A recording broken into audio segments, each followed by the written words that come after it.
The 10-year-old Honda Civic felt like a relic from another civilization as it navigated the serpentine, hedge-lined roads of Greenwich, Connecticut. Each turn revealed another fortress of wealth, another sprawling estate lit with the warm, golden glow of old money and holiday cheer.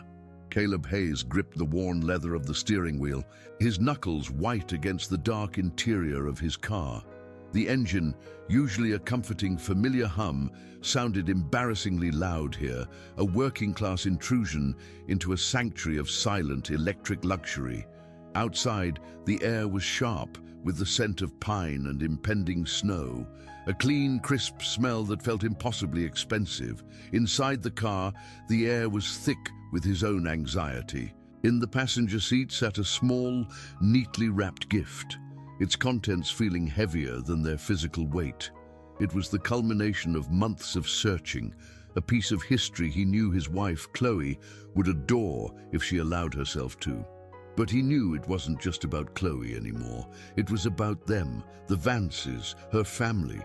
He was driving toward the annual Christmas Eve tribunal, a yearly performance where his value as a man, a husband, and a provider would be weighed, measured, and invariably found wanting.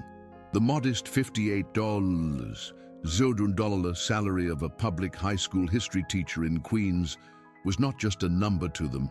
It was a character flaw, a damning indictment of his lack of ambition. Tonight, however, was supposed to be different. Tucked away in a secure digital vault, the documents for Northwood Property Trust LLC represented a secret so vast it felt like another person sitting in the car with him, a silent passenger holding 85 million reasons why their judgment was meaningless. Yet, the closer he got, the smaller he felt, the weight of their disapproval, a gravitational force far more powerful than any number in a bank account. He was about to walk into a house he secretly owned, to be judged by the very people who were unknowingly his tenants, and the bitter irony was a taste he couldn't quite swallow. He turned onto the final private lane, the gravel crunching under his tires with a sound that seemed to announce his inadequacy. There it was, the 8,000 square foot Georgian-style estate, rising from the manicured lawn like a monument to everything he was not. Every window blazed with light, casting long, intimidating shadows across the perfectly sculpted landscape. He could hear the faint, muffled sound of a string quartet and the high, brittle laughter of people who had never known a day of financial uncertainty. Caleb parked his Civic at the far end of the circular driveway, a deliberate act to hide it behind the gleaming lineup of German and Italian engineering, a Porsche Taycan, a Bentley, a Range Rover. He felt like a delivery driver arriving at the wrong entrance. He killed the engine, and the sudden silence was deafening, amplifying the frantic thrum of his own heart. For a moment he just sat there, the cold of the December night seeping through the glass. He rehearsed the evening in his head, the condescending questions from his father-in-law, Preston, the polite, icy smiles from his mother-in-law, Eleanor, and Chloe's pained, apologetic glances caught between the man she loved and the family whose approval she craved like oxygen. Tonight, he would end it. He would give her the deed to this very house, an irrevocable gift that would free her from her father's financial control and hopefully finally prove to them that he was worthy. It was a grand, romantic gesture, a final desperate bid for acceptance. But as he looked at the imposing facade of the mansion, a cold dread snaked around his heart, a premonition that the foundation of his plan was built on something far more fragile than he had ever imagined. If you enjoy stories of karma, hidden secrets, and the quiet power of the underestimated, subscribe now to witness how the truth always finds a way to surface. Taking a deep, unsteadying breath, Caleb finally opened the car door. The frigid air was a physical shock, a stark contrast to the recycled warmth of his car. It bit at his exposed skin and seemed to clarify the absurdity of his situation. He smoothed down his simple wool coat a practical garment that suddenly felt cheap and threadbare under the gaze of the mansion's many windows. He grabbed the small gift from the passenger seat, its crisp wrapping paper feeling delicate and vulnerable in his slightly trembling hands. Each step he took up the long, slate-paved walkway felt deliberate, measured, as if he were walking a gangplank. The landscaping was immaculate, even in the dead of winter. Perfectly spaced boxwoods, dormant rose bushes wrapped in burlap like sleeping sentinels. The air smelled of wood smoke from the chimneys and the faint, sweet scent of money, a combination of expensive perfume, aged leather, and an intangible aura of effortless power. He reached the massive front door, made of a dark, heavy wood that looked centuries old. A wreath of holly and silver ribbon, impossibly large and perfect, hung in its center. He raised his hand to press the illuminated doorbell but hesitated, his fingers hovering just inches from the button. He could feel the vibrations of the party through the soles of his shoes, a low, resonant hum of conversation and music. This was the moment of transition, the last second of being Caleb Hayes, the anonymous owner of an $85 million real estate portfolio, before he became Caleb Hayes, the disappointing son-in-law. The weight of that dual identity was crushing, a secret that was both his shield and his heaviest burden. He knew that once he crossed this threshold, the game would begin. And he wasn't entirely sure he had the strength to see it through to the end. The door was pulled open before his hand could make contact. Eleanor Vance stood there, framed in the warm light of the grand foyer, a vision in emerald silk. Her smile didn't reach her eyes. It was a perfectly sculpted expression of social obligation, as sharp and cold as the diamond earrings that glittered at her lobes. "Caleb," she said, her voice smooth but lacking any genuine warmth. "You're here."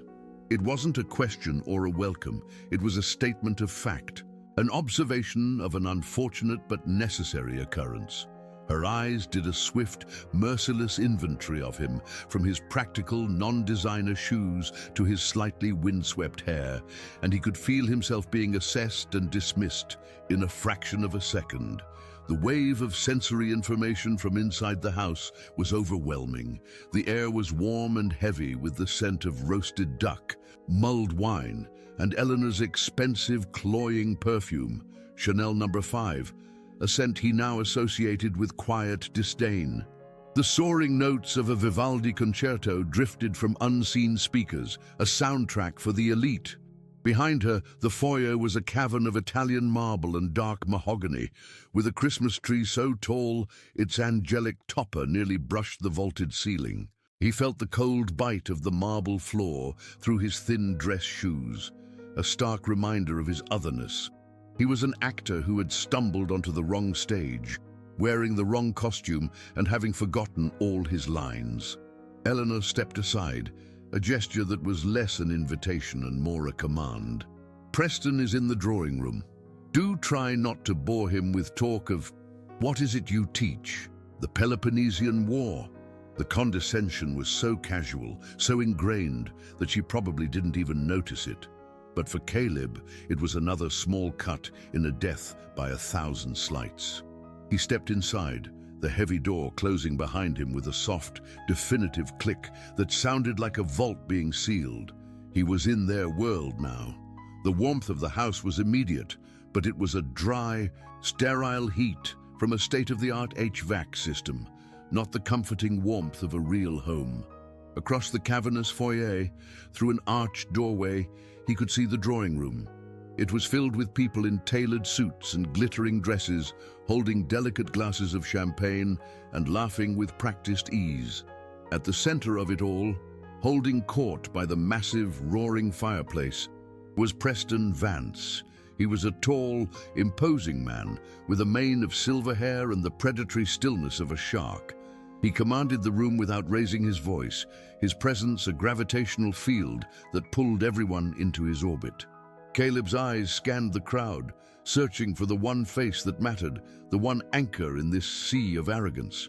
He found her standing near the edge of the group, a glass of champagne untouched in her hand. Chloe, She looked beautiful, stunning in a simple black dress that probably cost more than his monthly mortgage payment. For a fleeting second, their eyes met across the expanse of marble and wealth. He saw a flicker of something in her expression, relief maybe, or perhaps just a deeper shade of the anxiety that was currently strangling him. She gave him a small, almost imperceptible nod, a secret acknowledgement that did little to soothe the growing unease in his chest. She was trapped, he knew, a beautiful bird in a gilded cage her father had built. But as he watched her turn back to the conversation, her laughter blending seamlessly with the others, he couldn't shake the terrifying thought that perhaps, after all this time, she had forgotten how to fly. He began the long, lonely walk across the foyer, his footsteps echoing unnervingly on the polished marble. Each step felt like an intrusion, his presence a smudge on the pristine canvas of their perfect evening. A waiter in a crisp white jacket drifted past, a silver tray of hors d'oeuvres balanced perfectly on his fingertips, but didn't even glance in Caleb's direction. It was as if Caleb was operating on a slightly different frequency, visible but not quite real to the inhabitants of this world.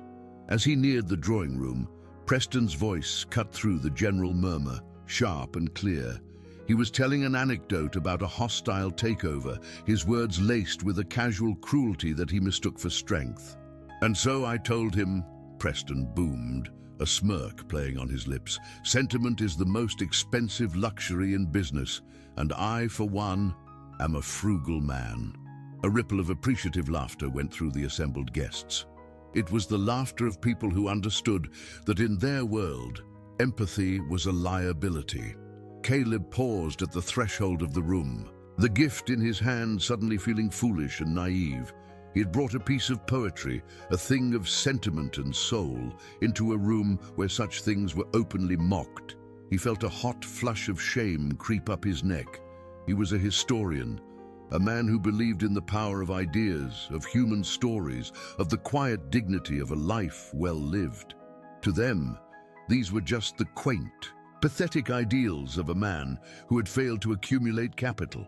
He was a living fossil, a relic of an ideology they had long since discarded in favor of net worth. And as Preston turned, his cold blue eyes finally landing on Caleb, the smirk on his face tightened into a look of profound disappointment. "Ah, Caleb, you made it," Preston said, his voice dripping with a false bonhomie that was more insulting than open hostility. He didn't move to shake Caleb's hand. Instead, he gestured vaguely with his crystal glass of scotch. "Get you a drink? Or is it still just beer for you?" The question was designed to highlight their differences, to paint Caleb as an uncultured plebeian in a room of connoisseurs. Before Caleb could answer, Preston had already turned to the man next to him, a hedge fund manager with a predatory grin. "Caleb teaches history to teenagers in Queens, a noble, if financially baffling pursuit." The hedge fund manager chuckled, a short barking sound. "Charity work, eh, Preston?" Caleb stood there, frozen, the object of their casual ridicule. He felt Chloe's presence beside him then, her hand lightly touching his arm. "Dad, please," she whispered, her voice tight with anxiety. But the gesture felt less like a defense and more like an attempt at damage control. Her touch was not a shield. It was a plea for him to behave, to absorb the insult and not make a scene. He looked down at her, at the fear in her eyes, and the love he felt for her was tangled with a profound sense of pity. She was so terrified of her father's disapproval that she had become a willing accomplice in her own husband's humiliation. The room was opulent, decorated with art that could fund his school's entire annual budget, but all Caleb could feel was the suffocating pressure of its moral vacuum. He was suffocating, and the woman he loved was holding his head underwater, begging him not to struggle. He allowed Chloe to lead him away from the fireplace, a strategic retreat to a less conspicuous corner of the room. She pressed a glass of water into his hand, her fingers brushing against his. "He's just in a mood tonight," she offered, her gaze flitting nervously around the room, never quite settling on him. He closed a big deal this week. It was the same excuse she always made, a flimsy shield against the reality of her father's character. To Caleb, Preston wasn't in a mood. He was simply being himself. His cruelty wasn't an aberration. It was his default setting. Caleb looked around the room at the flawlessly decorated space, the priceless antiques, and the people who moved through it with an air of absolute ownership. He thought about the trust documents, the name Caleb Hayes listed as the sole beneficiary of the Northwood Property Trust LLC. A dizzying sense of vertigo washed over him. All of this, the marble floors, the roaring fire, the very air they were breathing, was his.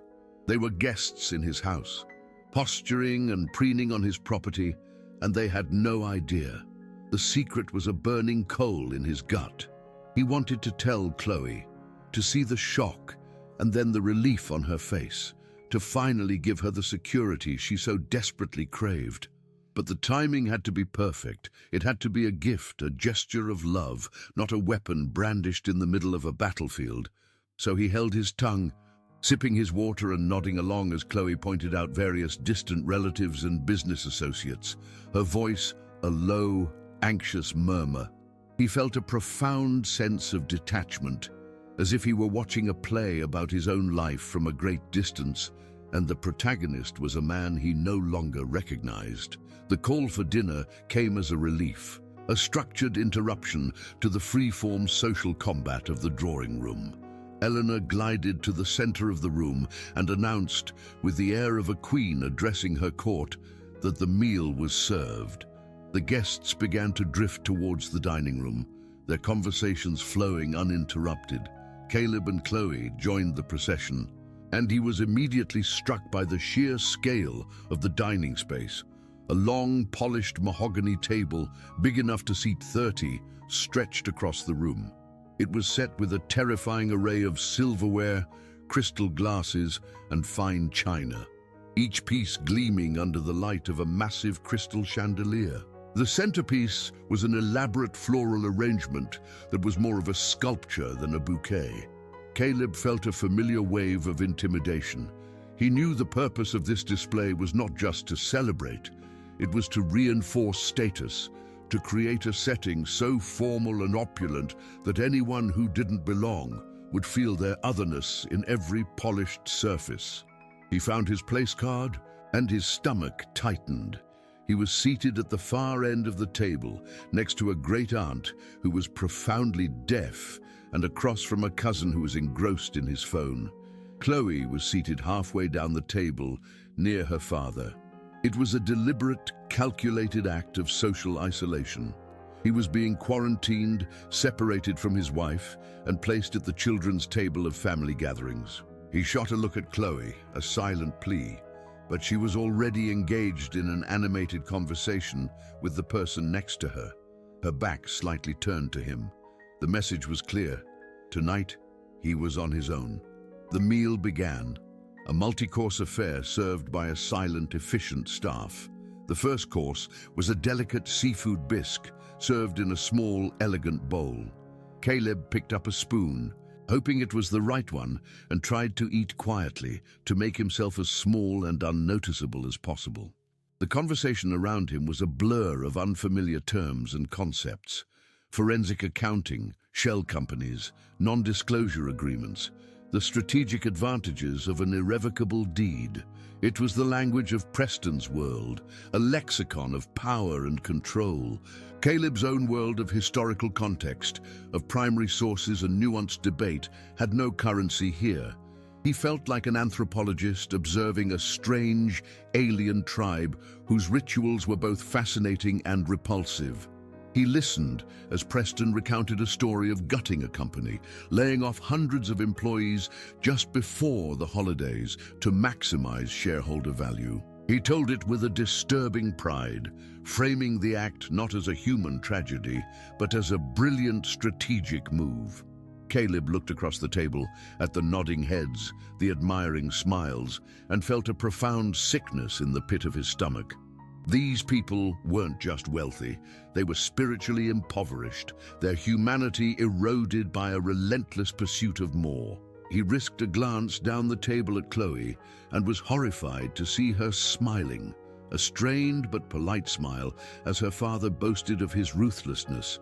That smile broke something deep inside him. It was a confirmation of his deepest fear, that the values he held dear were not just irrelevant here, they were a liability his own wife was ashamed of. He must have been silent for too long, a black hole of quiet disapproval at the end of the table, because Eleanor suddenly fixed her gaze on him. "Caleb," she said, her voice cutting through the financial chatter, "you've been awfully quiet. I hope the food is to your liking. It's probably a bit different from what you're used to." The insult was wrapped in a veneer of concern, a perfectly executed social stiletto. A few heads turned in his direction, their expressions a mixture of pity and curiosity. He felt his face flush with heat. He had to say something, to prove he wasn't just a mute, uncultured appendage Chloe had brought home. He cleared his throat. "It's delicious, Eleanor, thank you," he began, his voice sounding thin and reedy. "Actually, the way the spices are combined in the bisque reminds me of the trade routes of the 15th century Venetian merchants who—" He was cut off by a loud, dismissive laugh from Preston. "My God," Preston chortled, dabbing his mouth with a linen napkin. "He's giving us a history lesson. Someone save us." The table erupted in laughter, not cruel, but worse, dismissive. It was the laughter of adults indulging a precocious child. Caleb's words died in his throat. The small, interesting connection he had tried to make was twisted into a joke at his expense. He looked down at his plate, the rich, flavorful soup suddenly tasting like ash in his mouth. He could feel Chloe's eyes on him, burning with a mixture of embarrassment and frustration. He had broken the unspoken rule. He had tried to be himself in a place where only one version of success was acceptable, and now he was paying the price. The rest of the dinner passed in a torturous haze. Caleb retreated into himself, building a wall of silence around him. He ate mechanically, the exquisite food tasteless, the expensive wine sour. He focused on the details of the room, using them as an anchor in the swirling vortex of his humiliation. He noted the intricate pattern of the wallpaper, the weight of the silver in his hand, the way the candlelight reflected in the dozens of crystal glasses. He was cataloging the assets of his own property, a silent, meticulous inventory that was the only form of power he could exert at that moment. He felt a strange, cold clarity beginning to settle over him, displacing the hot sting of shame. He was seeing these people, this family, for exactly who they were, stripped of the affection and hope that had previously clouded his judgment. He saw their casual cruelty, their deep-seated insecurity masked by arrogance, and their transactional view of human relationships. Everyone, including their own daughter, was either an asset or a liability. For years, he had been trying to move himself from the liability column to the asset column in their ledger. He now realized the futility of that effort. His very nature, his core values, were fundamentally incompatible with their entire operating system. The love he had for Chloe was the only thing that kept him at this table, but for the first time, he began to wonder if even that love was enough to bridge the vast, empty chasm that separated their worlds. The laughter and conversation flowed around him, but he was no longer a part of it. He was an observer, a ghost at a feast, and he was beginning to realize that some ghosts need to stop haunting the places that hurt them. Finally, the ordeal of the meal concluded. Eleanor announced it was time for the gift exchange in the drawing room, and a palpable sense of excitement rippled through the guests. This, Caleb knew, was the main event, the part of the evening where love and affection were quantified and publicly displayed through acts of extravagant consumerism. It was the Vance's favorite sport. As they all rose from the table, Caleb felt a renewed surge of adrenaline. This was his moment. The small, flat box in his jacket pocket suddenly felt like a talisman, a piece of quiet, authentic value in a world of gaudy price tags. He followed the crowd back into the drawing room, where the staff had arranged the presents under the magnificent tree. He saw Chloe by the fireplace, her back to him, speaking with her father. Preston had his hand on her shoulder, a gesture that looked more like ownership than affection. Caleb's resolve hardened. He would not let them ruin this. He would give Chloe his gift, and in that private, perfect moment, he would tell her everything. He would tell her that the ground beneath their feet was hers, that she was free, that they could build a life based on their own values, far from the toxic influence of her family. He approached her, his heart pounding a frantic rhythm against his ribs. He was about to make the biggest gamble of his life, betting everything on the belief that the woman he loved was still in there, buried beneath years of fear and conditioning, waiting to be rescued. He waited for a lull in the conversation, a small opening in the fortress of Preston's presence. "Chloe," he said, his voice softer than he intended. She turned, and for a moment, her face softened when she saw him. "Caleb," she said, managing a small, genuine smile. Preston, however, simply raised an eyebrow, his expression one of mild annoyance at the interruption. "Now's not the time, Caleb," Preston said dismissively. "We're about to open presents." Caleb ignored him, his focus entirely on his wife. "I wanted to give you mine first," he said, pulling the neatly wrapped gift from his pocket. Before all the excitement, he handed it to her. She took it, her fingers tracing the simple ribbon he had tied himself. The gift felt small and insignificant in the grand, opulent room. He watched her face, searching for a sign, any sign, that she understood the depth of what he was offering. She carefully peeled back the paper, revealing a simple, elegant frame. Inside, protected by museum-quality glass, was a piece of aged parchment covered in a flowing, ink-penned script. Her breath caught in her throat. "Is this?" she whispered, her eyes wide. "It's an original handwritten letter," Caleb said, his voice barely audible over the crackling fire. "From Elizabeth Bishop, your favorite poet. I spent 6 months tracking it down through a rare book dealer in London. I know how much her work means to you." For a single, beautiful second, he saw the woman he fell in love with. Her eyes filled with genuine, unadulterated joy. She looked up at him, her lips parted to speak, to thank him, to share in the magic of the moment. But her gaze flickered past him, to her father, and the light in her eyes was instantly extinguished. Chloe's mouth closed. The genuine emotion vanished, replaced by a practiced, polite mask. "Thank you, Caleb," she said, her voice suddenly formal and distant. "It's very thoughtful." The word thoughtful hung in the air between them. A word used to describe a gift with no monetary value, a consolation prize. Before the crushing weight of her reaction could fully settle, Preston stepped forward, a wide, predatory grin spreading across his face. "Thoughtful, yes," he boomed, clapping his hands together. "A very sweet little gesture, but now it's time for a real gift for my daughter." He reveled in the drama of the moment, drawing every eye in the room. Eleanor stood beside him, her expression one of smug satisfaction. Preston reached into his own jacket pocket and produced not a box, but a single, gleaming car key, dangling it from his finger. The Porsche crest on the fob caught the firelight, winking like a malevolent eye. "Chloe, my darling," he announced to the room, "I was thinking your current car is getting a little pedestrian, so I took the liberty of upgrading you." He tossed the key to her. She caught it out of reflex, her eyes wide with a mixture of shock and what looked sickeningly like relief.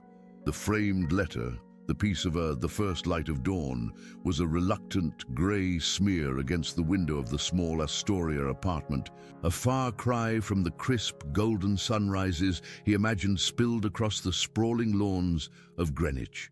Caleb Hayes felt the cold of the hardwood floor through his socks before he was even fully awake, a familiar, grounding sensation that defined the start of his days.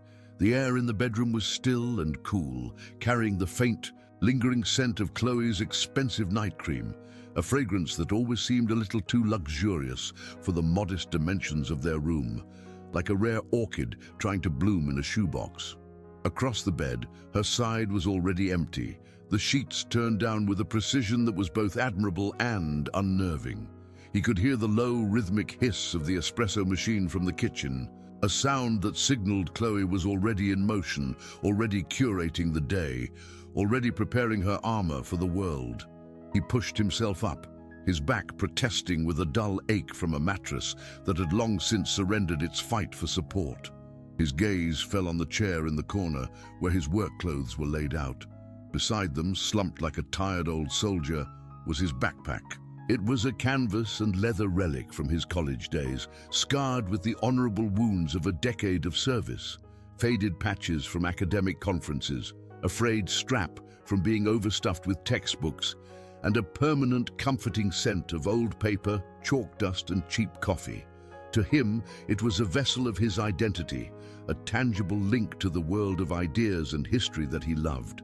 To Chloe, however, it was something else entirely. It was a symbol of everything she was trying to escape, a constant, smelly reminder of the life she felt she was settling for, and he knew, with a certainty that settled like a stone in his gut, that the backpack would be the first battle in a war he was destined to lose today. He found her in the kitchen, a silhouette of sharp, elegant angles against the morning light. She was dressed in a cashmere sweater and tailored slacks, her hair already perfect, a steaming porcelain cup held delicately in her hands. She looked like she had been plucked from a magazine and dropped into the wrong apartment. She didn't turn as he entered, her attention fixed on the street below. "Good morning," she said, her voice smooth but lacking its usual warmth. It was a prelude. He knew the cadence of her disapproval better than he knew the historical timelines he taught his students. He moved to the coffee pot, pouring the dregs of the regular drip brew into a chipped ceramic mug that felt wonderfully, reassuringly solid in his hands. He leaned against the counter, taking a sip. The bitter heat, a welcome jolt. He waited. "Caleb," she began, finally turning to face him, her eyes immediately flicking to the doorway, as if she could see his backpack from there. "We need to talk about that thing." He didn't have to ask. "It's my bag, Chloe." "It's a disgrace," she countered, her voice low and sharp, each word a carefully aimed dart. "It smells like a library basement. It's falling apart. My father is having his entire board over for Christmas Eve dinner tonight, and you intend to walk in carrying that artifact?" The disgust in her voice was visceral. It wasn't just about the bag. It was about him, his job, his $58,000 salary, his stubborn refusal to be anything other than what he was. He could feel the familiar shame coiling in his stomach, a hot, sickening feeling she was so adept at summoning. He wanted to defend it, to explain that its contents, lesson plans, graded papers, a well-worn copy of Thucydides, were more valuable to him than anything her father could buy, but he knew it was pointless. Her world was one of surfaces, of appearances, and his worn-out bag was a stain on the perfect picture she was desperate to paint. If you enjoy stories of karma, hidden secrets, and the quiet power of the underestimated, subscribe now to witness how the truth always finds a way to surface. He retreated to the bedroom without another word, the argument lost before it had even begun. The air in the small apartment suddenly felt thick, suffocating, charged with her disappointment. He began the ritual of getting dressed, a series of small, unconscious movements that felt different today, heavier with meaning. He pulled on a pair of simple trousers and a button-down shirt, the cotton fabric clean but softened with age. Nothing like the crisp, high thread count materials her father favored. Then came the watch. It was a Timex, a gift from his own father years ago, its face plain, its strap made of worn leather. The loud, steady tick-tock was a sound he found comforting, a reliable measure of time passing honestly. To Chloe, and by extension the Vances, it was just another piece of evidence for the prosecution, proof of his lack of sophistication. He could picture Preston Vance's wrist, the inevitable gleam of a Patek Philippe or a Rolex, a silent, constant broadcast of its owner's net worth. Caleb's watch didn't broadcast anything but the time. He walked over to the closet to get his coat, a heavy wool peacoat that had served him well through 5 brutal Queen's winters. It was practical, warm, and utterly devoid of any designer label. He ran his hand over the thick fabric, feeling a sense of defiance. This was his life. These were his things. They were extensions of him, of his values, durability over display, function over fashion. He heard Chloe enter the room behind him, her presence announced by the subtle shift in the air and the expensive whisper of her clothes. "Are you really wearing that coat tonight?" she asked, her voice laced with a weary resignation that was somehow more painful than her earlier anger. It looked so academic. He knew she meant it as an insult, a synonym for poor and irrelevant, and the word hung between them, another brick in the wall she was building. He turned to face her, the heavy coat still in his hand. Her face was a carefully controlled mask of concern, but her eyes were cold with frustration. "It's a coat, Chloe. It's 20 degrees outside. It's meant to be warm." His voice was flat, devoid of the energy required for another fight. He just wanted to get to work, to escape into the comforting certainty of the past. A world where a man's worth was measured by his character and his contributions, not the brand of his outerwear. He could see the battle raging within her, the genuine if buried affection for him, warring with the paralyzing fear of her father's judgment. It was a war she always let her father win. "I know," she sighed, pinching the bridge of her nose. "It's just, tonight is important. Preston is announcing his new junior partner.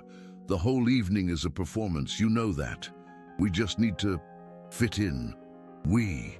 The word felt like a lie. She needed to fit in. He was just a prop she was forced to carry onto the stage, a prop she was constantly trying to polish and disguise. He slung his backpack over one shoulder, an act of passive resistance, and walked past her into the tiny hallway that served as their entryway.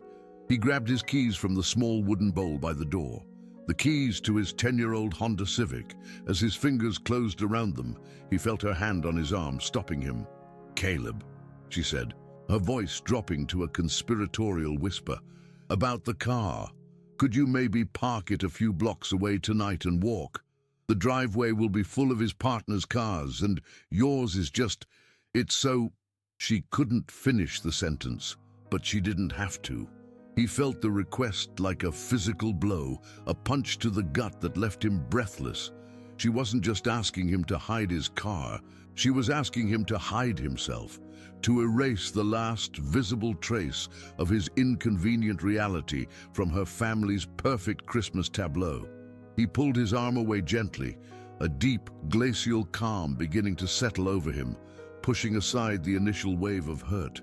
He didn't look at her, he couldn't. Instead, he stared at the scuffed toes of his practical, non-designer shoes. The silence in the hallway stretched, becoming a vast, empty space between them. He could hear the frantic ticking of his Timex, each second a hammer blow against the anvil of his crumbling patience. He finally looked up, meeting her anxious gaze with an expression he knew she couldn't read. It was a look of profound, chilling clarity. For the first time, he wasn't just seeing Chloe, his wife, the woman he loved. He was seeing a stranger, a frightened gatekeeper for a world that despised him, a person so consumed by the fear of disapproval that she would ask her own husband to shrink himself into nothingness for the sake of appearances. "I have to get to work," he said, his voice unnervingly even. He opened the door and walked out, not waiting for a reply. The cold morning air was a relief, a clean shock to his system. As he walked down the 3 flights of stairs, the familiar scent of his apartment building, a mix of his neighbor's cooking and old dust, felt more like home than the perfumed, sanitized air he had just left. He got into his Honda, the worn driver's seat conforming to his body like an old friend. He started the engine, its familiar, reliable hum, a comforting counterpoint to the turmoil in his mind. As he pulled away from the curb, driving towards the school where he was respected, where his knowledge had value, he thought of the Greenwich mansion. He thought of the $25 monthly lease they bragged about, paid to a faceless LLC. He thought of the $85 million in assets listed under his name, under the Northwood Property Trust, a secret so immense it felt like a physical weight in the passenger seat beside him.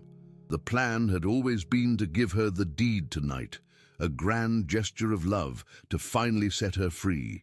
But as the sting of her words echoed in the quiet car, a new, colder question began to form in his mind. What if the cage wasn't her father's house, but her own fear? And what if he was about to hand the keys to a prisoner who had completely forgotten the meaning of freedom? The toasts began after dessert, a ritual of self-congratulation disguised as holiday cheer. Caleb watched from his seat of exile as Preston, energized by the expensive wine and the fawning attention of his guests, rose to his feet.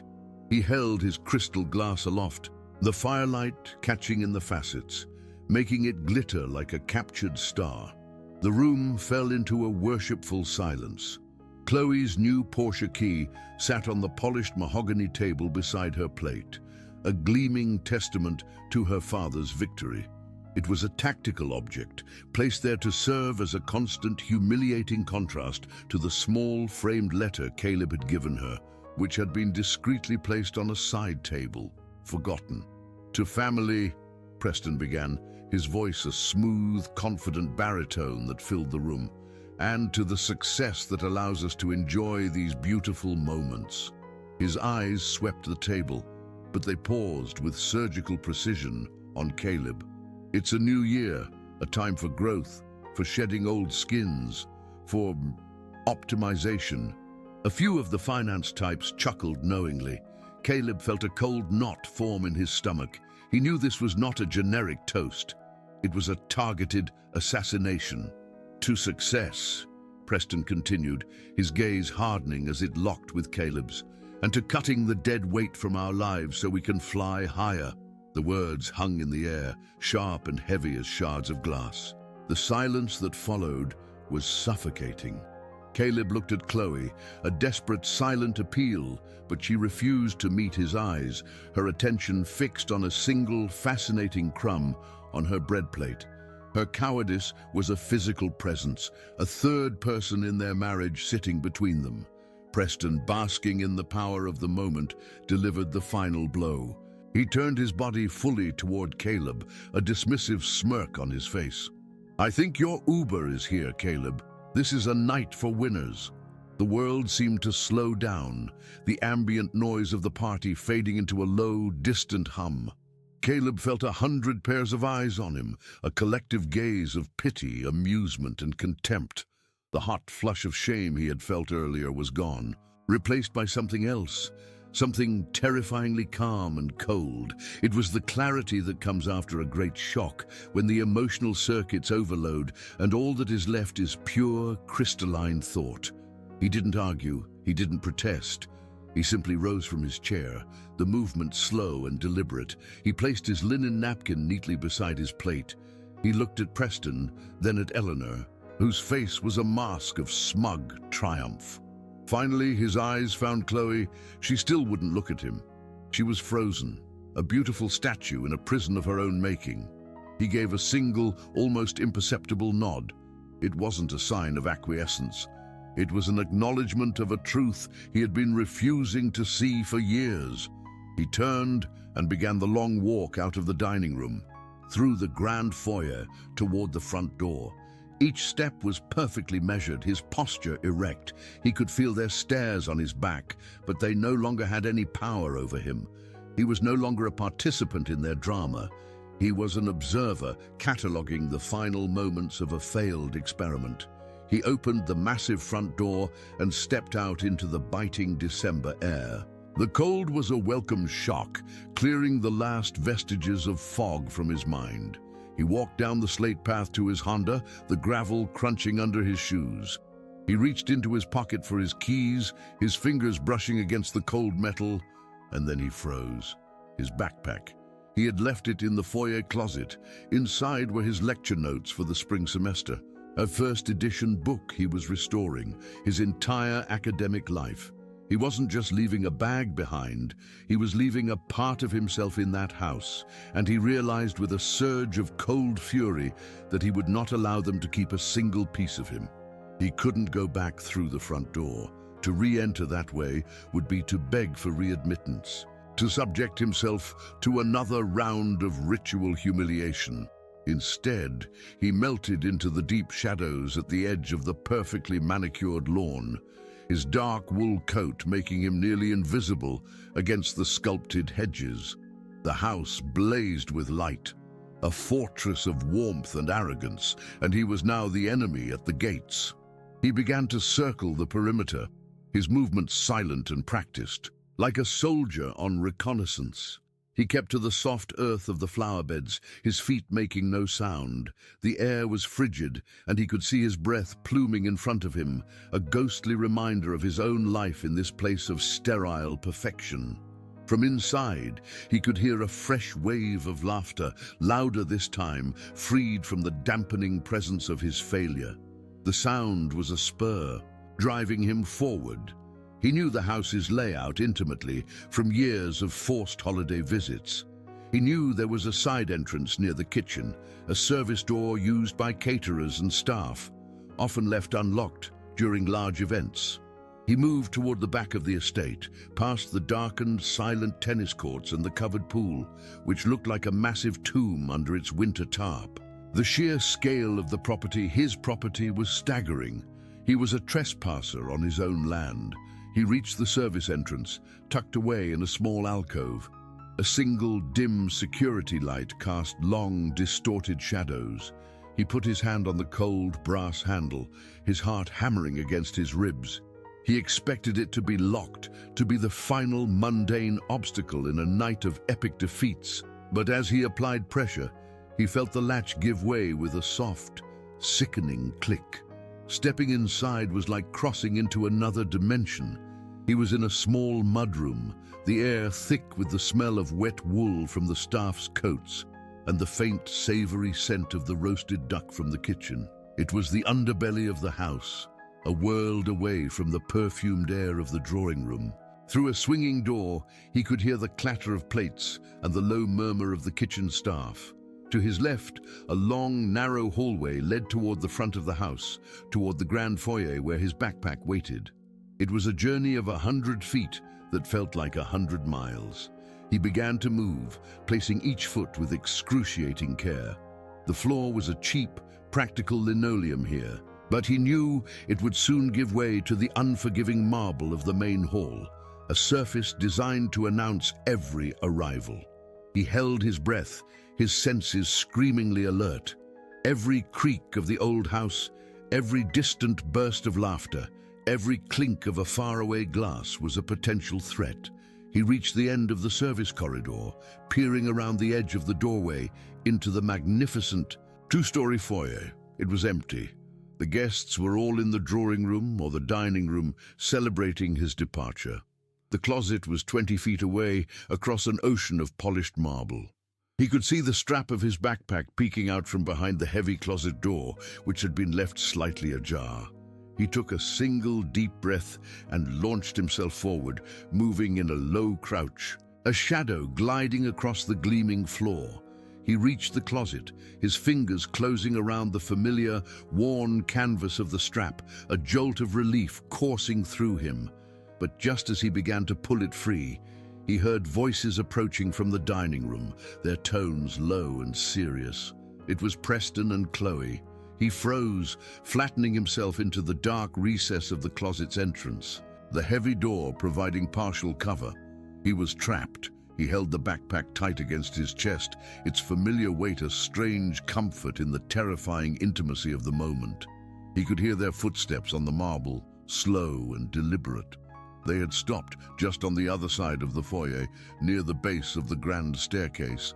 He couldn't see them, but their voices were unnervingly clear in the cavernous space. "I'm telling you, Chloe, it's for the best," Preston was saying, his voice a low, conspiratorial rumble. "The man has no ambition. He's an anchor, and I will not let him drag you down with him." There was a pause, and Caleb held his breath, praying, pleading for Chloe to defend him, to show some sliver of loyalty. Her reply, when it came, shattered the last remnants of his hope. "I know, Dad," she said, her voice small and brittle, the sound of surrender. "You're right. It's so embarrassing. Everyone saw. What do I do now?" Caleb felt the air leave his lungs, a silent, agonized gasp. It wasn't just that she hadn't defended him, she was agreeing with him, complicit in his character assassination. Then came Preston's final devastating words. "You do nothing. I've already had my lawyers draft an addendum to your trust fund agreement, a new stipulation. He signs a comprehensive NDA and agrees to a divorce with no alimony claim, or you're cut off. We'll protect your assets from his poverty. It's time to choose, Chloe. It's him or your future." The raw, transactional cruelty of the ultimatum, the fact that they were discussing the demolition of his life as if it were a hostile business takeover, broke the final thread of his restraint. A profound, glacial calm washed over him, and in that moment, he knew exactly what he had to do. The drive back to Queens was a surreal, disjointed journey through a world that no longer seemed to fit together correctly. Caleb drove on autopilot, his mind a maelstrom of replayed conversations and fractured images. The condescending smirk on Preston's face, the cold dismissal in Eleanor's eyes, and worst of all, the hollow echo of Chloe's voice saying, "I know, Dad, you're right." That single, simple phrase was a wrecking ball, demolishing the entire structure of their shared life, leaving only rubble and dust. He didn't remember the traffic on the Whitestone Bridge or the familiar turns through the quiet, sleeping streets of Astoria. He was a ghost, piloting a machine, his body performing the mechanics of driving, while his soul was still trapped in that dark, cavernous closet, listening to his own eulogy. When he finally parked his Honda in its usual spot, the silence of the empty street was absolute, a stark contrast to the cacophony in his head. He walked up the 3 flights of stairs to his apartment, each step a heavy, leaden effort. The apartment, once a sanctuary of shared dreams and quiet comfort, now felt like a crime scene. Every object, a photo of them smiling in Montauk, a mug she'd bought him, the worn armchair where they used to read side by side, was now tainted, an artifact from a life that had been a lie. He dropped his keys into the wooden bowl by the door with a clatter that sounded like a gunshot in the stillness. He shrugged off his coat, letting it fall to the floor. His gaze landed on the backpack he had risked everything to retrieve. It sat on the floor, a humble, loyal companion that had witnessed his ultimate humiliation. A sudden, white-hot fury, so intense it was almost clarifying, burned through the fog of his shock. He was no longer just sad or hurt. He was an archivist of his own destruction, and he needed to see the primary sources. He grabbed the backpack and unzipped it with a single, violent pull. He bypassed his books and papers, his hands searching for the shared laptop they used for household finances and travel planning, a device that was a digital repository of their partnership. He found it, its cool, sleek aluminum surface, a stark contrast to the warm, living rage that pulsed through his veins. He opened it, the screen flaring to life, and saw the first piece of evidence in the autopsy of his marriage. The screen illuminated his face with a cold, blue light, making him a stranger to himself in the darkened room. The desktop was neat, organized with the meticulous precision that Chloe applied to every aspect of her life, a digital reflection of her curated existence. His eyes, however, were drawn to the mail application icon in the dock, a small red circle with the number 3 pulsed silently, a tiny digital heartbeat signaling unread messages. He hadn't been looking for anything, not really. He had just needed a distraction, a mundane task to anchor him to reality. But now, seeing that notification, a cold premonition snaked its way up his spine. His hand trembled slightly as he moved the cursor and clicked. The inbox opened, and the subject line of the topmost email seized the air from his lungs. It was from Alistair Finch, SK, a name he vaguely recognized as one of the senior partners at Preston's father's law firm. The subject read, Re Vance Trust Addendum, CH Contingency, CH Caleb Hayes. He was a contingency, a problem to be managed. He felt a wave of dizziness, his vision momentarily tunneling. This was it. This was the document Preston had mentioned, the legal weapon designed to sever him from their lives. With a sickening lurch in his stomach, he clicked it open. The email thread was long, stretching back weeks. He scrolled, his eyes scanning the cold, legalistic prose. Words and phrases leaped out at him, each one a separate, stinging blow. Non-disclosure agreement, comprehensive asset protection, waiver of alimony, forensic accounting review of premarital assets, moral turpitude clause.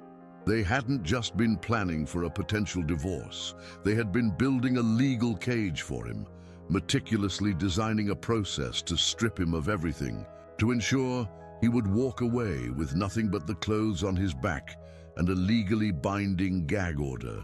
The email chain wasn't just between Preston and the lawyer. Chloe was copied on every single message, a silent recipient of the conspiracy against her own husband. His grief was rapidly being cauterized by a chilling, analytical rage, and he knew with absolute certainty that this single email was only the beginning of the rot. He clicked on the first attachment, a password-protected PDF file labeled Vance Financial Strategy, Q4. He knew the password. It was the name of the street Chloe grew up on in Greenwich, a detail that now felt like a cruel, ironic joke. The document opened, and he was confronted with a series of spreadsheets and financial projections that were as intricate as they were devastating. It wasn't just about the trust fund addendum. This was a comprehensive, multi-pronged financial assault.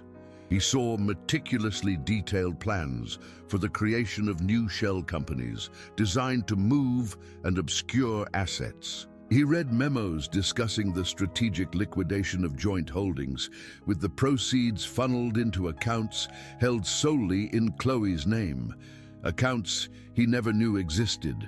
He saw a detailed analysis prepared by a forensic accounting firm that scrutinized his own meager financial life, his teacher's pension, the small inheritance from his father, even the blue book value of his Honda Civic. They had put his entire existence under a microscope, searching for any vulnerability, any angle of attack. He felt a profound sense of violation, as if he had been stripped naked and dissected on a cold metal table without his knowledge. He scrolled through pages of numbers, figures so large they seemed abstract, meaningless. Millions of dollars being shifted and hidden, all with the singular goal of insulating the Vance family fortune from the perceived threat of his $58 a year existence. The sheer, overwhelming arrogance of it was breathtaking. They weren't just protecting their wealth, they were waging a preventative war against his poverty. The sadness he had felt was now a distant memory, burned away by the cold, hard radiation of these numbers. He was no longer a husband discovering a betrayal.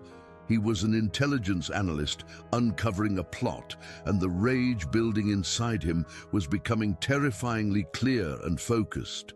Deeper within the email chain, he found what he was looking for, though he wished he hadn't. He found Chloe's voice. It wasn't in the main body of the emails from the lawyer. It was in the forwarded messages, in the private exchanges between her and her father that they had foolishly included in the chain. Here, in the stark black and white text, was the unvarnished truth of her complicity. He read an email from Chloe to Preston, dated 3 weeks prior. "Dad," it began, "I've reviewed the draft from Alistair. The language in the NDA seems solid, but can we add a clause about intellectual property? Caleb talks about writing a book someday. We need to ensure his historical analysis of our family is never published. The phrase historical analysis was dripping with the same condescending poison she used when she called his coat academic. He felt a bitter, metallic taste rise in his throat. She wasn't just a passive victim of her father's machinations. She was an active, willing participant, a co-conspirator in his own character assassination and financial ruin. She was offering suggestions, fine-tuning the instruments of his destruction. He scrolled further, his heart a block of ice in his chest. He found another message, a reply to a query from the lawyer about Caleb's family. His grandmother's estate was negligible, Chloe had written, the casual cruelty of her words like a physical slap. She lived in a small, rented apartment her whole life. There are no hidden assets to worry about on his side. The financial liability is, thankfully, contained entirely within him. The words swam before his eyes. Negligible. His grandmother, a woman of quiet dignity and secret strength, dismissed in a single callous keystroke. They had analyzed him, judged him, and sentenced him, all without him ever knowing he was on trial. The love he had felt for her, the desperate hope that he could somehow rescue her from her father's world, curdled into something cold and final. He was not a partner to be loved. He was a liability to be contained. He closed the laptop with a soft, definitive click. The blue light vanished, plunging the room back into darkness, but the clarity remained. The rage was no longer a hot, blinding inferno. It had cooled and hardened into something far more dangerous: purpose. He sat in the silence for a long time, the weight of the last hour settling not as a burden, but as armor. The ticking of his Timex watch on the nightstand, once a comforting sound, was now a countdown. Each second was a deliberate, measured beat, marking the end of one life and the beginning of another. He stood up, his movements now devoid of hesitation or grief. He was no longer the heartbroken husband. He was Caleb Hayes, sole beneficiary of the Northwood Property Trust LLC, and his tenants had just violated the terms of their lease in the most spectacular fashion imaginable. He walked over to the window and looked out at the sleeping city of Queens, at the real world of working people, of honest lives lived without the corrosive poison of inherited arrogance. He felt a profound, unexpected sense of peace. He knew exactly who he was, and he knew exactly what he had to do. He turned from the window, his expression set like stone. He picked up his phone, its screen glowing in the dark. He scrolled through his contacts, his thumb moving with practiced efficiency past Chloe's name without a flicker of emotion. He found the number he was looking for, saved under A. Finch, estate law. He pressed the call button and raised the phone to his ear, listening to the ringing tone cut through the silent night. When a professionally alert voice answered on the other end, Caleb's own voice was calm, level, and utterly devoid of mercy. "Mr. Finch, it's Caleb Hayes. Merry Christmas." The phone call ended without a goodbye, the connection severed with a digital finality that mirrored the severing of his old life. Caleb didn't move for a full minute, the phone still pressed to his ear, listening to the dead. Empty air. The silence in the Astoria apartment was no longer one of grief or shock. It was the charged, humming silence of a laboratory the moment before a critical experiment begins. A metamorphosis was occurring within him, molecule by molecule, the molten core of his hurt and betrayal cooling into the hard, unbreakable alloy of purpose. He rose from the chair, his movements fluid and precise, the dull ache in his back and the weariness in his bones completely gone, burned away by the clean, cold fire of adrenaline. He walked past the fallen peacoat, past the photo of their smiling faces, past the ghost of the life that had inhabited this space, feeling nothing but a profound and chilling detachment. He went to the bookshelf, a floor-to-ceiling monument to his passion, And his hand went not to a familiar history text, but to a heavy, leather-bound edition of Marcus Aurelius's Meditations. He pulled it from the shelf, and with a soft click, a hidden panel in the bookcase behind it sprang open, revealing a small, fireproof safe. He spun the dial with a practiced familiarity that would have stunned Chloe, a secret ritual she had never once witnessed. Inside, there was no cash, no jewelry, only a single thick leather portfolio embossed with the discreet logo of a private bank and a binder labeled Northwood Property Trust, LLC. He took them both, the weight of the documents a familiar grounding presence. He put on the simple wool coat Chloe had called academic, but it no longer felt like a symbol of his inadequacy. It felt like a uniform. He picked up his keys, walked out of the apartment, and did not look back. The drive into Manhattan on Christmas morning was surreal, the streets empty and clean. His 10-year-old Honda Civic, the vehicle of his shame, now felt like the perfect disguise, a stealth vehicle moving undetected through a sleeping city. He wasn't just driving to a meeting, he was a general moving toward the front lines, and the opening salvo of his war was about to be fired from the 57th floor of a Park Avenue skyscraper. The elevator was a silent, pressurized capsule ascending through the heart of the building with a speed that was both exhilarating and unnerving. There was no music, only the faintest hum of perfectly calibrated machinery. The doors opened not into a hallway, but directly into the hushed, cavernous reception area of Finch, Covington & Moore, LLP. Even at this ungodly hour on Christmas morning, the space was softly lit, the air smelling of old leather, lemon oil, and the dry, crisp scent of immense generational wealth. A single, impeccably dressed man rose from behind a desk of what looked like a single, solid piece of granite. He was not a security guard. He was a concierge of power. "Mr. Hayes," the man said, his voice a respectful murmur, "Mr. Finch is waiting for you."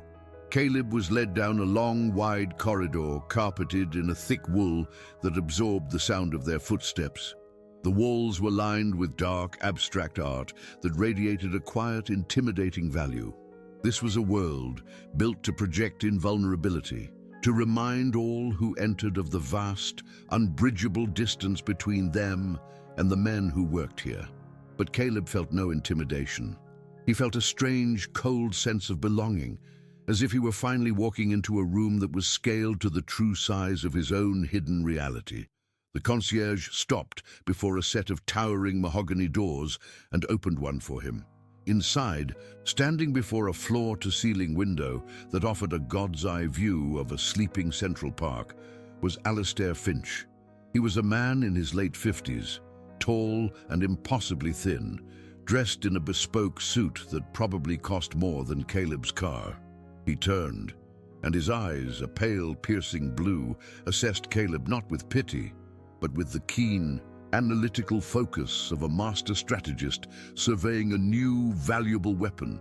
He extended a hand, his grip firm and dry.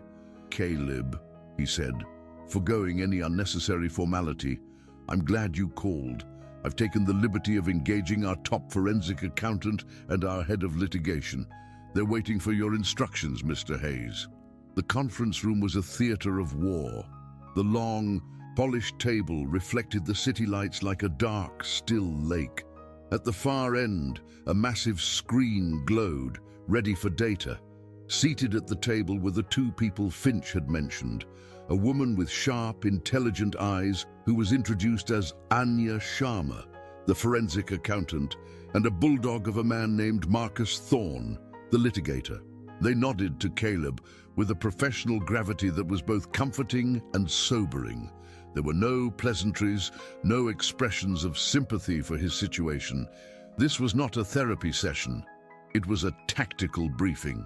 Caleb sat at the head of the table, the position of command, and placed the leather portfolio and the Northwood binder in front of him. He opened his laptop, the same one he had used to discover the betrayal, and connected it to the main screen. The email chain between Chloe, Preston, and their lawyers filled the wall, a monument to their arrogance and deceit. Caleb began to speak, his voice steady and devoid of emotion, the voice of a historian presenting a meticulously researched paper.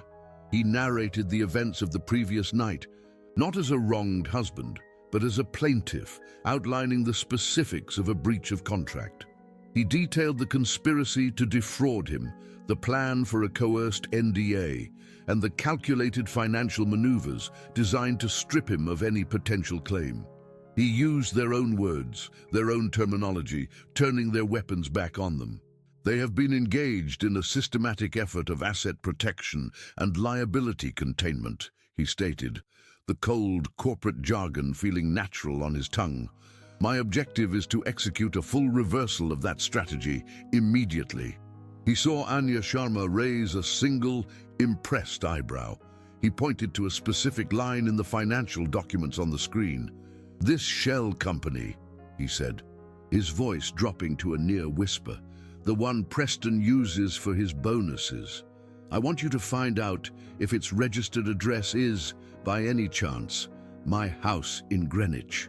The room hummed with a quiet, focused energy. Anya Sharma's fingers flew across her keyboard, her eyes darting between multiple screens as she dove into the labyrinth of Preston Vance's financial architecture. Marcus Thorne, the litigator, was already dictating a series of legal notices into his phone, his language a brutal, efficient poetry of torts and injunctions. Caleb, meanwhile, was on a secure conference call with a private banker in Zurich, his voice calm and authoritative as he directed the immediate transfer of several $1 million from a vulnerable joint fund into a new, shielded trust under a completely separate entity. He was moving with a speed and decisiveness that felt innate, as if the cautious, thoughtful history teacher had just been a shell, and this, the cold, brilliant strategist, was the man who had been waiting underneath all along. He was building a financial fortress around his grandmother's legacy, moving and protecting assets with a surgeon's precision. For every devious plan detailed in Preston's emails, Caleb and his team were now erecting a corresponding and far more powerful countermeasure. While the Vances were likely sleeping off their celebratory champagne, unaware of the storm gathering just over the horizon, their entire financial world was being quietly and systematically dismantled. Anya looked up from her screen, a thin, triumphant smile on her face. "You were right, Mr. Hayes," she said, her voice sharp with admiration. Preston Vance's primary bonus holding LLC, Vance Capital Ventures, is officially registered at 24 Hedgerow Lane, Greenwich, Connecticut. He's been using your property to avoid New York City business taxes for the last 18 months. That's not just a breach of the moral turpitude clause. It's felony tax evasion. Finch looked up from his phone, a thin, predatory smile gracing his lips for the first time. The process server is on standby, and I have a direct line to the Greenwich Sheriff's Department, he confirmed. We have everything we need to legally and publicly remove them tonight. The final pieces of the architecture were assembled with breathtaking speed. A high-speed printer in the corner of the room began to hum, spitting out the physical manifestations of Caleb's vengeance. Marcus Thorne retrieved the documents, his movements economical and precise. He laid them out on the polished table before Caleb, a formal notice to vacate, citing multiple incurable breaches of the lease agreement. A cease and desist letter addressed to Preston Vance regarding the illegal use of the property for business purposes, and a series of court filings that would by morning freeze every known asset connected to Vance Capital Ventures. The paper was heavy, the ink a stark, unforgiving black. These weren't just documents, they were declarations of war, each one a perfectly aimed cannonball about to crash into the Vances' pristine, orderly world. Caleb picked up a pen, a heavy, expensive fountain pen that Finch had placed before him. He read each document carefully, his historian's eye for detail catching every nuance, every carefully worded clause. He was not just signing away his marriage, he was signing the death warrant for the Vances' entire way of life. When he finished, he wrote his name, Caleb Hayes, at the bottom of each page. The signature was nothing like his usual academic scrawl. It was a bold, angular mark of absolute certainty. The transformation was complete. Finch then slid a simple, heavy steel ring across the table. On it were a half-dozen ornate, old-fashioned keys. "The master keys to the estate," Finch said quietly. Caleb picked them up. The cold, solid weight in his palm was the most real thing he had felt in years. It was the weight of ownership, the weight of justice, the weight of a power they never knew he possessed. As he walked towards the elevator, the portfolio of legal documents under one arm and the keys heavy in his pocket, he was no longer just a wronged husband. He was the ghost of their Christmas future, and he was on his way to the feast. The 45-minute drive back to Greenwich was a passage through a looking glass. Caleb's 10-year-old Honda Civic led the small, grim procession, a working-class Scout followed by the silent, predatory shadow of Mr. Finch's black Mercedes sedan. The world outside the car windows looked the same. The festive, blinking lights of suburban homes, the skeletal silhouettes of winter trees against a starless, ink-black sky. But Caleb was seeing it all with new eyes. The profound, soul-crushing humiliation he had felt just hours ago had been transmuted, alchemized by the fires of betrayal into something cold, hard, and terrifyingly clear. He was no longer a man drowning in a sea of inadequacy. He was a cartographer of his own revenge, mapping the precise coordinates of his enemy's destruction.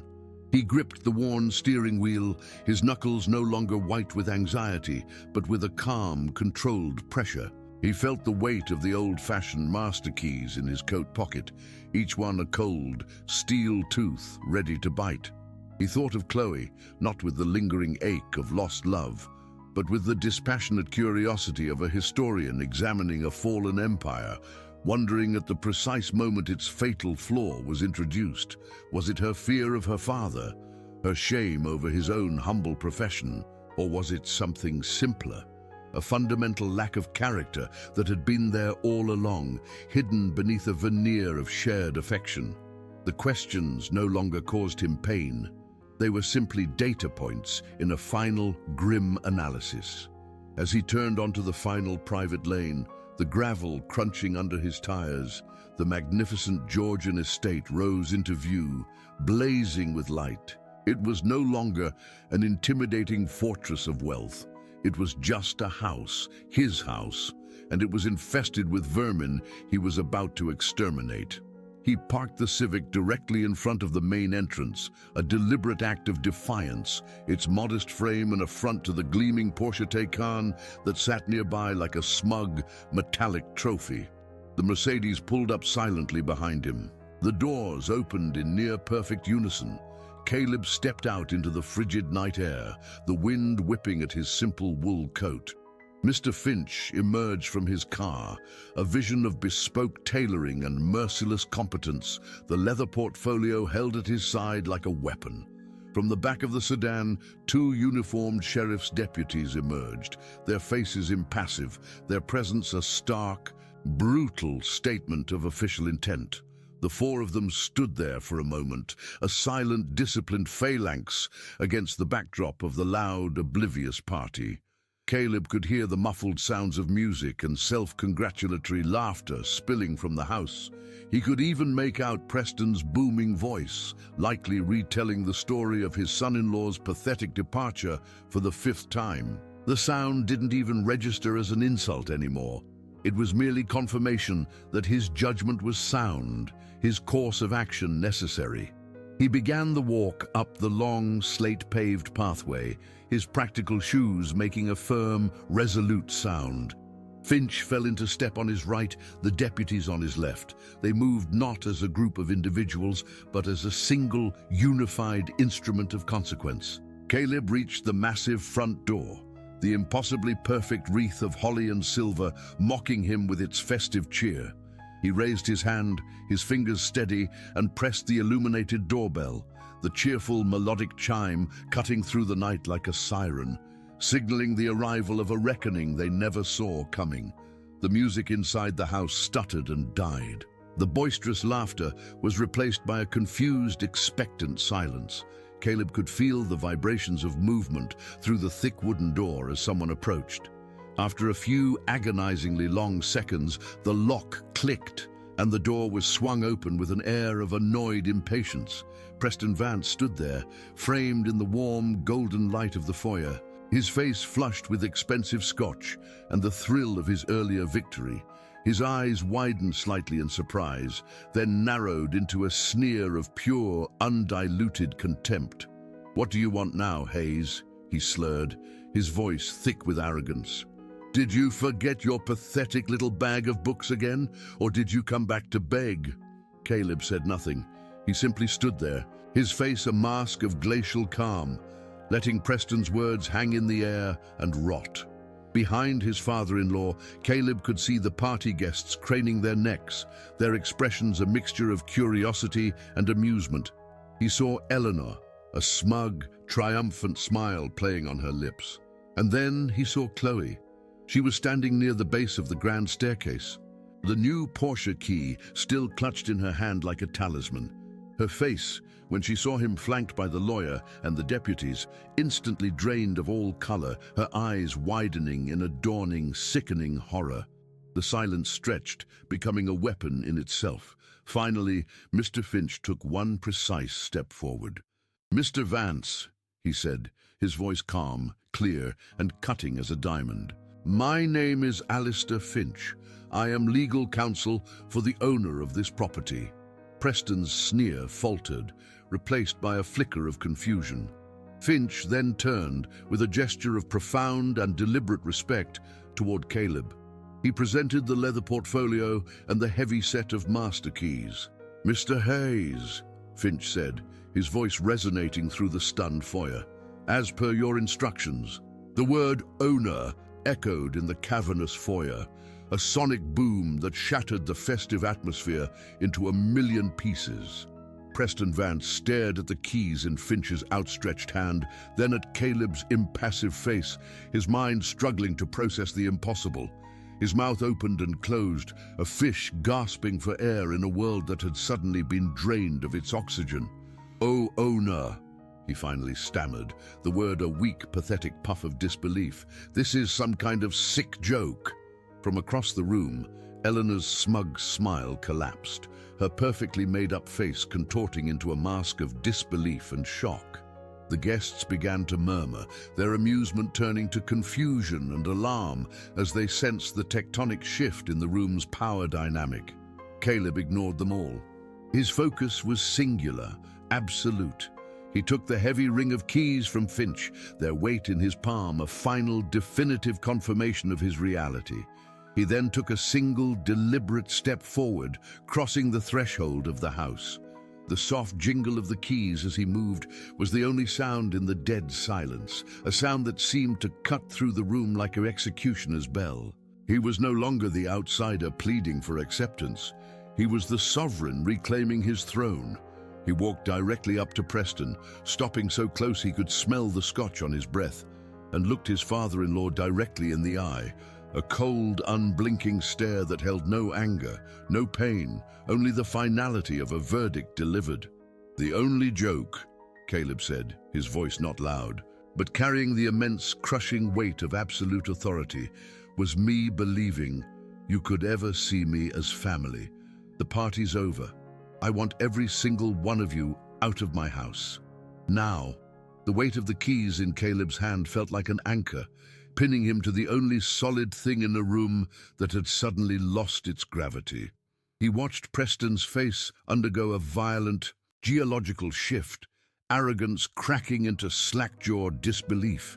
The ruddy confidence from the scotch drained away, leaving a sickly pallor. Preston's cold blue eyes flicked from the heavy brass keys to Caleb's face, then to the impassive deputies, then back again, hunting for a rational explanation his fogged mind couldn't assemble. The word owner hung in the air like an alien sound that refused to be understood. Across the foyer, Caleb saw Eleanor's hand fly to her throat, her diamond necklace suddenly looking less like jewelry and more like a threat. The guests, Moments ago, a single chorus of ridicule fractured into murmuring individuals, their expressions sliding from amusement to shock to predatory curiosity. The music died. Conversation collapsed. Only the crackle of the fireplace remained, and the frantic thumping of Caleb's heart, so loud it felt like it belonged to someone else. Chloe stood near the stairs like a statue carved from fear, her face chalk white, the Porsche key clutched so hard her knuckles blanched. The world had flipped, and for the first time, Caleb was the one standing on solid ground, while everyone else started to fall. Preston finally found his voice, but it came out thin and reedy, stripped of its usual authority. "This is some kind of sick joke," he spat, a desperate attempt to restore the old order, an attempt that dissolved on contact with the new reality. Caleb took one deliberate step forward, crossing from the cold night into the warm, perfumed air of the foyer. It wasn't the hesitant entry of a guest. It was the stride of a master returning to his domain. His practical shoes struck the polished marble with a firm, authoritative rhythm. He walked straight at Preston until he could see the broken capillaries at the man's nose and the sheen of sweat gathering on his upper lip. The silence became physical, pressure on the eardrums. Then a sharp sound cut through it, the metallic clatter of the Porsche key slipping from Chloe's nerveless fingers, skittering across the marble to stop near Caleb's shoe. A gaudy trophy instantly reduced to a useless trinket. Caleb didn't look down. His eyes stayed locked on Preston's. "The only joke," he said, quiet and calm, with the finality of a judge delivering sentence, "was me believing that a man like you, who measures everything in dollars, could ever understand the value of family." He let the words sink in, watching the last flicker of defiance die and something raw take its place. Then he lifted his voice, not a shout but a command that filled every corner of the vast space. "The party's over. I want every single one of you out of my house now."